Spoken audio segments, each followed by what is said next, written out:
আশেপাশে বসবাস করছি যারা হিন্দু ওয়া মুসলিম, যারা হিন্দু ভাইরা যারা, তাদের দেখবেন মনে মনে একটা বিশ্বাস বা ধারণা, লক্ষ্মী হলো রুজির মালিক। আমাদের মুসলমানরা অনেক সময় বলে চালকে বলে লক্ষ্মী বলে, ওদের ধারণা হলো রুজির মালিক হলো লক্ষ্মী।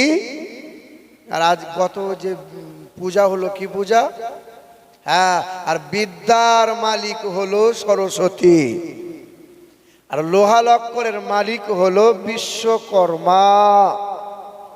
কিন্তু ওদের ধর্মগ্রন্থে লেখা আছে, ও নমো ব্রহ্মাণ্ড প্রভাসিত নমো কল্যাণ শান্তি যুগে যুগে নমঃ ঈশ্বর সর্বস্ব জাগতাং ব্রহ্ম সর্বদাং খালিদং ধর্মবাহং না দ্বিতীয়ম না তৃতীয়ম চতুর্থ না পচ্যুতি।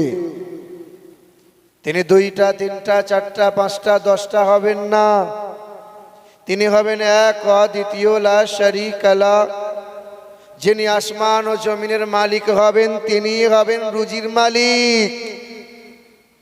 যিনি জান্নাত ও জাহান্নামের মালিক, তিনি হবেন বিদ্যার মালিক। ভারতের মাটিতে সর্বপ্রথমে 12টা ভাষায় এমএ করেছিলেন যিনি, গরুর মাংস খাওয়া ব্যক্তি, তিনি মুসলমান, যার নাম ছিল ডক্টর মোহাম্মদ শহীদুল্লাহ। বিদ্যার মালিক যদি সরস্বতী হলো, তা ভারতের সর্বপ্রথমে 12টা ভাষায় এমএ করেছিলেন মুসলমান, এই বিদ্যা কোথা থেকে পেল? আমার বাবাজিরা, ভাইরা আমার, বেদে লেখা আছে, ও নমো ব্রহ্মাণ্ড প্রভাসিত নমো কল্যাণ শান্তি যুগে যুগে নমঃ সর্বদা তো কল্যাণ বসুমতী গৌরী ঋষি মৃত্যু যারা মৃত্যু আগমনী নমঃ। আসমান ও জমিনের মালিক তিনি, তিনি বিশ্ব ব্রহ্মাণ্ডের মালিক, তিনি হবেন নীল গগনের মালিক, তিনি হবেন জান্নাত ও জাহান্নামের মালিক, তিনি হবেন হায়াত ও মউতের মালিক, তিনি হবেন সর্ব জায়গার সর্বক্ষণের একাই মালিক। যার ইচ্ছার বাইরে গাছের ফুল ফোটে না, যার ইচ্ছার বাইরে মানুষ ঘুম থেকে জাগতে পারে না, যার ইচ্ছার বাইরে মানুষ পা বাড়াতে পারে না, তিনি এক অদ্বিতীয় লা শারীকা লাহ। যার মৃত্যু নামক বস্তু তাকে কোনোদিন ছুঁইতে পারে না, সবার মৃত্যু হবে, তার কোনোদিন মৃত্যু হবে না। শুনেছেন আপনারা, গত বর্ষদিন দীনকৃষ্ণ ঠাকুর বলে একজন কীর্তনিয়া, ওই দীনকৃষ্ণ ঠাকুর কীর্তন করে, খুব ভালো ভালো কথা বলে। তাকে জনগণ আটকে ধরেছে, তাকে বলেছে, ঠাকুর খুব আপনাকে ভালোবাসি, আপনি আসেন। তাকে ধারে ধরা হয়েছে, তাকে মেরেছে, মারার পরে তাকে রাস্তায় তাড়া করেছে, দৌড়, দেখেছেন না অনেকজন, দেখেননি আপনারা সোশ্যাল মিডিয়ায়? তার অপরাধ ছিল কি বলেন তো? সে শুধু বলেছিল, তোমরা যাকে দেবতা, তোমরা যাকে ব্রহ্মা বিষ্ণু, তোমরা যাকে ভগবান বলে মূর্তি পূজা করো, এটা শুধুমাত্র একটা পুতুল, পুতুল, এটা কখনো ঠাকুর ঈশ্বর ভগবান হতে পারে না। তার অপরাধ ছিল এটাই, যে বলেছিল কৃষ্ণ যদি ভগবান হয়, তার কখনো জন্ম মৃত্যু হতে পারে না, ভগবান কখনো খায় না, ভগবানের মৃত্যু হয় না, ঈশ্বরের কখনো জন্ম হয় না। তার অপরাধ ছিল এটাই। বন্ধুরা আমার, সোনার টুকরো বন্ধুরা, বাবাজির আমার, সে শুধু কীর্তনিয়া গাইতে গিয়ে বলেছিল, আন্ধা তোমা প্রভা শান্তি ইয়া সম্মতি উপস্থি, অন্ধকারে তাহারাই প্রবেশ করে যাহারা মূর্তি তৈরি করে, যাহারা মূর্তির পূজা করে, যাহারা মূর্তি বিক্রি করে। বাবাজিরা, ভাইরা আমার, আমার সোনার টুকরো বন্ধুরা, আমার সুধী মানুষেরা, তবে আজকে আপনাদের এই গ্রামে হিন্দু মুসলমানের বাস, আমরা সম্প্রীতি বজায় রেখে, ভ্রাতৃত্ব বজায় রেখে আলোচনা করব। কেউ যেন কোনো ব্যক্তি কষ্ট না পায়, কারণ এই দেশের মাটিতে হিন্দু মুসলমান সবার সমান অধিকার, ঠিক না ভুল বলেন? হ্যাঁ, তাই কবি বলেন যে মানুষ যদি আসমান জমিন সর্ব জায়গায় একটু নজর করে দেখে তো সর্ব জায়গায় এক আল্লাহকে দেখতে পাবে, আল্লাহকে। আচ্ছা মানুষ বলো দেখি, রাত্রি কেন কালো? আরে সূর্যমণি কোথা হতে পেল এমন আলো? এই যে মুরব্বী বাপ, আপনি বসবেন না? এই যে উনি জেগে আছেন, বসতে বলেন। আচ্ছা মানুষ বলো দেখি, রাত্রি কেন কালো? আরে সূর্যমণি কোথা হতে পেল এমন আলো? দুধ কেন এমন সাদা, মরিচ কেন ঝাল? আর আমগুলো সব পাকলে পরে হয় কেমন লাল? ঝিনুক মাঝে কে দিল রে মুক্তা মনির হার? আর আখের ভিতর কে দিল রে রস যে চমৎকার? সন্ধ্যাবেলায় আকাশ ঘিরে তারার আবির্ভাব, আর মিষ্ট জলে পণ্য কেন গাছের কচি ডাব? ডাব খেয়েছেন না আপনারা? ডাব কাটবেন, ডাব কাটবেন, কাটতে কাটতে নরম একটু অংশ বেরিয়ে আসে, একটু আঙুলে করে দাব দেবেন, চাপ দেবেন, দেখবেন ফিচকিরি দিয়ে পানি বার হয়ে যায়। মানে পানিতে পরিপূর্ণ ছিল, পানিতে। এটা কার কোম্পানির মাল? এটা আল্লাহর। আল্লাহর দেওয়া প্রোডাক্ট, আল্লাহর দেওয়া নিয়ামতে কোনো হাওয়া ভরা থাকে? পৃথিবীর যত প্রোডাক্ট আছে, ওষুধ বলেন, কলগেট বলেন, কুরকুরে বলেন, অর্ধেক হাওয়া ভরা থাকে কি থাকে না বলেন? কিন্তু আল্লাহ পাকের দেওয়া প্রোডাক্টে কোনো হাওয়া ভরা থাকে? আরে সন্ধ্যাবেলায় আকাশ ঘিরে তারার আবির্ভাব, আরে মিষ্ট জলে পণ্য কেন গাছের কচি ডাব? চিনি কেন মিষ্টি এত, তেঁতুল কেন টক?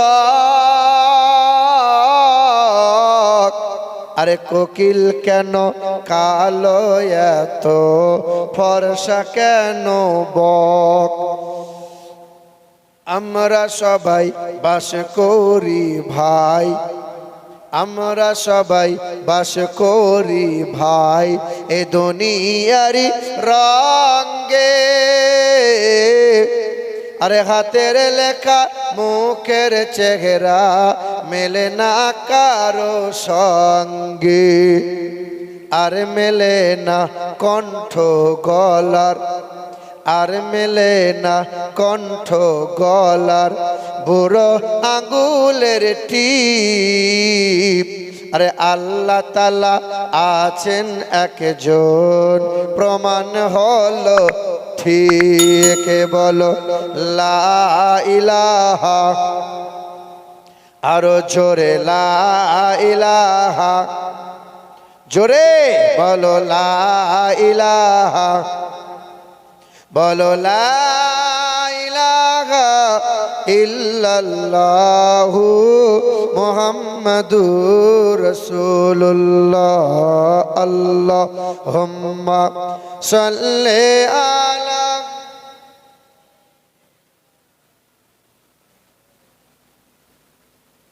ওয়া আলা আলি সাইয়্যিদিনা ওয়া আলা আলি সাইয়্যিদিনা মাওলানা মুহাম্মদ সাল্লাল্লাহু তাআলা আলাইহি ওয়াসাল্লাম। তারপরে শতকোটি দরুদ আর সালাম মক্কার মতি, মদিনার জ্যোতি, দুই কুলের সাথী, উম্মতের কান্ডারি, আমার আপনার নবী জনাবে মুহাম্মদুর রাসূলুল্লাহ সাল্লাল্লাহু তাআলা আলাইহি ওয়াসাল্লাম। উপস্থিত জ্ঞানী গুণী সম্মানীয় ওলামায়ে কিরামগণ, সম্মুখে বসে থাকা মুরব্বী বাবাজিরা, ভাইরা, মা ও বোনেরা, সকলকে সে নিয়মিতভাবে সম্ভ্রম, শ্রদ্ধা, শুভেচ্ছা, আল্লাহ পাকের দয়া, মায়া, অনুগ্রহ আর শান্তি ধারা আমাদের সকলের উপর বর্ষণ হোক। জোরে বলি আল্লাহুম্মা আমিন। আমার মুসলমান সোনার টুকরো বন্ধুরা, আমার সুধী মানুষেরা, ভারতের অবস্থা খুব গরম। ভারতের বাতাস এখন গরম। ভারতের পরিস্থিতি খুব খারাপ, ভালো নয়। এই দেশের মাটিতে হিন্দু মুসলমান সবাই রক্ত দিয়েছি আমরা, জীবন দিয়েছি আমরা, ভারত স্বাধীন করেছি আমরা। এখনো ইন্ডিয়া গেটে মোটা মোটা করে স্বাধীনতা সংগ্রামীদের নাম লেখা আছে। ৯২,০০০ স্বাধীনতা সংগ্রামীদের নাম পাওয়া যায়। সবচেয়ে বেশি রক্ত আর জীবন দিয়েছি যারা, সব তো ছিলাম ৬২,০০০ দাড়িওয়ালা টুপিওয়ালা মুসলমান যারা। অথচ প্রশাসন ওদের হাতে, এখন ক্ষমতা ওদের হাতে, অস্ত্র ওদের হাতে, রাজা ওদের, ওরা যা চাইবে এখন তাই করবে। মসজিদগুলোকে মন্দির বানাবে, মাদ্রাসাগুলোকে ভেঙে দেবে, মাজারগুলোকে ভেঙে দেবে। শুনে রেখে দেন, ২০২৪-এ আজ তো আপনার ১৪ তারিখ গিয়ে ১৫ তারিখে পা রাখলো। এই মাত্র ১.৫ মাসের ভিতরে উত্তরপ্রদেশ থেকে বিভিন্ন জায়গায় মোটামুটি ৬ থেকে ৭টা মসজিদ ওরা ভেঙেছে, ৩টে মাদ্রাসা ওরা ভেঙে দিয়েছে অলরেডি। আমার সোনার টুকরো বন্ধুরা, আমার সুধী মানুষেরা, তারপরেও আমার আল্লাহ পাক তার বান্দাদেরকে বলে, বান্দারে ওয়ালা তাসুব্বুল্লাযীনা ইয়াদউনা মিন দুনিল্লাহ, তোমরা যেন কোনো দেব দেবী নিয়ে ছোট বড় কথা বলিও না, তোমরা যেন কোনো ধর্ম নিয়ে বাজে মন্তব্য করিও না। তোমরা যদি কোনো ধর্মকে গালমন্দ করে দাও, ওরাও জ্ঞানহীনতার কারণে তোমার ইসলামকে ছোট বড় কথা বলে দেবে, অপরাধটা তোমারই হবে। আল্লাহর নবী আমার সারাটা জীবন মানবতাদি ইসলাম প্রচার করে গেছেন। যে রসুল আমার এই শাহাদত আঙ্গুলে করে আকাশের চাঁদ ২ টুকরো করেছেন, সেই নবী আমার এই পবিত্র হাত দিয়ে কুষ্ঠবেদীর গায়ে হাত বুলিয়েছিলেন, কুষ্ঠবেদী শিফা পেয়েছিল। নবী আমার হাত বুলিয়েছিলেন অন্ধ ব্যক্তির চোখে, অন্ধ ব্যক্তির চোখে জ্যোতি লাভ পেয়েছিল। যে নবী আমার কালো কাদাকার চেহারার মানুষের গায়ে হাত বুলিয়েছেন, চেহারা উজ্জ্বলিত হয়েছিল। সেই নবী আমার, নবীর ঘরে মেহমান ছিল অমুসলিম। ওই অমুসলিম হিন্দু মানুষটা, ওই অমুসলিম ব্যক্তিটা নবীর ঘরে পায়খানা করেছিল, নবীর দেওয়ালে পায়খানা মাখিয়েছিল, নবীর বিছানাতে পায়খানা করে দিয়ে চলে গিয়েছিল। আল্লাহর নবী আমার এই পবিত্র হাত দিয়ে অমুসলিমের পায়খানাও পরিষ্কার করেছেন। বাবারা, ভাইরা আমার, আল্লাহর নবী একদিন ওয়াজ করেছিলেন, ওয়াজ, সাহাবায়ে কিরামরা ওয়াজ শুনছিলেন। নবী আমার উঠে দাঁড়ালেন, সাহাবারা উঠে দাঁড়ালেন। সাহাবায়ে কিরামরা বললেন, নবী গো, আপনি দাঁড়ালেন কেন? আল্লাহর নবী বললেন, রাস্তা দিয়ে একটি লাশ যায়, দেখতে পাও না? আল্লাহ রসুল সাল্লাল্লাহু আলাইহি সাল্লামকে বলছেন, ইয়া রাসূলুল্লাহ, ওই লাশটা তো মুসলমান নয়, ওই লাশটা তো ঈমানদার নয়। তখন আল্লাহর নবী বললেন, সে একজন মানুষ, তার দেহে যে রঙের রক্ত বইছে, তোমাদের শরীরে সেই রঙেরই রক্ত বইছে। আমি রাসূলুল্লাহ মানুষ বলে দাঁড়িয়ে দাঁড়িয়ে সম্মান জানালাম। হ্যাঁ, এইভাবে ইসলাম প্রচার হয়েছে ভারতের জমিনে। ভারতের জমিনে বাদশা ছিল মুসলমানরা, মন্ত্রী করেছিল হিন্দুগুলোকে, মসজিদ বানিয়েছিল, তার পাশে পাশে মন্দির বানিয়ে দিয়েছিল। তারা সম্প্রীতি বজায় রাখতে গিয়েছিল।